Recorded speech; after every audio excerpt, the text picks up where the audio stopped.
Sit down, please. आज आपको एक बहुत ही अच्छी कहानी सुनाएंगे, जो कहानी एक हिरनी पर है, हिरनी की बहादुरी पर है। और ये कहानी में ये दर्शाएगी कि जब मुसीबत समय हमारा कोई साथ नहीं देता तो हमारा ईश्वर साथ देता है। आइए सुनते हैं पूरी कहानी।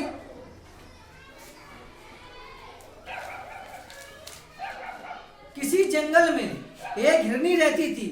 वह बच्चे को जन्म देने वाली थी। वह किसी सुरक्षित स्थान को खोज रही थी जहां वह बच्चे को जन्म दे सके। वह तेज धार वाली नदी के किनारे चलते चलते वह स्थान पहुंची जहां घनी झाड़ियां थीं। वहां की घास भी मुलायम थी। उसे वह स्थान सुरक्षित लगा। एक हिरनी थी, वो बच्चा देने वाली थी। तो वो अब ये सोच रही थी, मुझे बच्चा कहाँ दिया जाए जहां मेरा बच्चा आराम से सुरक्षित हो जाए। तो उसने नदी किनारे एक झाड़ी दिखी। उस झाड़ी के पास में मुलायम मुलायम घास दिखी। उसको वो जगह सुरक्षित लगी। देखिए आगे क्या होता है। तभी उसे तेज दर्द होने लगा। उसे लगा कि अब बच्चा जन्म लेने ही वाला है। उसी समय आसमान में काले काले बादल छा गए और उसके बीच बिजली चमकने लगी। बिजली की चिंगारी से जंगल में आग लग गई। उसी समय काले काले बादल छाने लगे। और जब बारिश होती है तो आप लोग देखे होंगे कि बिजली चमकती है। उस बिजली की चमक से जंगल में आग लग गई। आग बहुत तेज से फैलने लगी। हिरनी घबरा गई। उसने अपने दाईं ओर देखा। उधर एक शिकारी खड़ा था जो उस पर तीर पर निशाना लगाए हुए था। उसने घबराकर बाईं ओर देखा तो उधर एक शेर घात लगाकर उसको खाने की सोच रहा था। एक और शिकारी और एक और शेर और पीछे से आग लगी हुई है। अब बेचारी वो करे तो क्या करे। अब हिरनी करे तो क्या करे। वह बच्चा होने के दर्द से बेचैन थी, इसलिए भाग भी नहीं सकती थी। उसे चारों ओर केवल मौत दिखाई दे रही थी। सामने जंगल की आग, पीछे से तेज धार वाली नदी, एक ओर शिकारी और दूसरी ओर शेर। चारों तरफ से बेचारी गिर चुकी थी वो।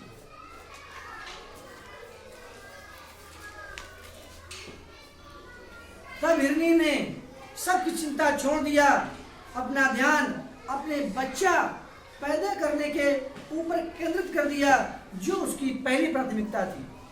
अब वो सब कुछ सोचना बंद कर दिया कि कोई तीर मार रहा है हमें, कोई शेर हमें खा जाएगा, कि आग में हम जल जाएंगे, कि नदी में हम बह जाएंगे। सब कुछ छोड़ दिया।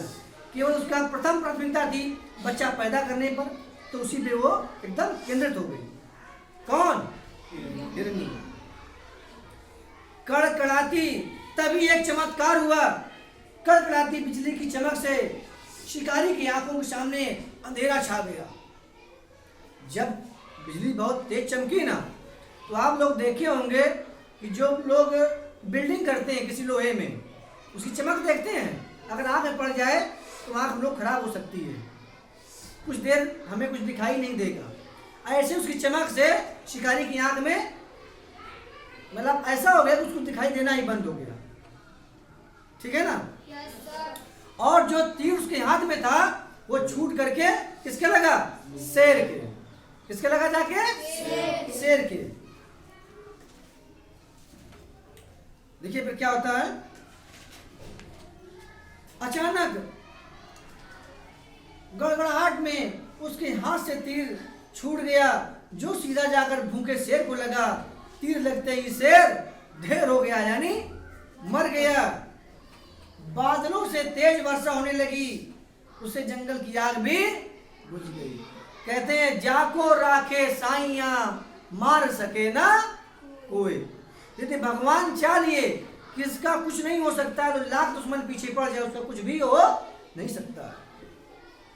अब इसी कहानी से आपको सीख मिलती है एक साइड उसका शिकारी था, एक साइड शेर था, आग भी थी, लेकिन भगवान ने ऐसा चमत्कार किया कि शिकारी से तीर किसको लगा? भूखे शेर को, वो मर गया। शिकारी के हाथ में कुछ बचा नहीं तो मार नहीं सकता है। और जब बारिश बहुत तेज हुई तो उससे पूरी आग भी बुझ गई, सब जगह से बच गई वो। इसी बीच उस हिरनी ने एक स्वस्थ शावक को जन्म दिया। हमारे जीवन में भी ऐसा ही होता है। जब हम चारों ओर की समस्याओं से घिर जाते हैं और हम घबरा जाते हैं, तब हमें कोई रास्ता नहीं सूझता है। उस समय हमारे अंदर नकारात्मक विचार पैदा होने लगते हैं।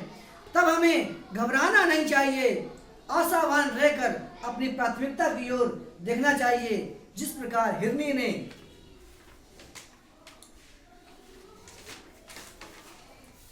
अपनी प्राथमिकता बच्चे को जन्म देने में केंद्रित किया जो उसके वश में था।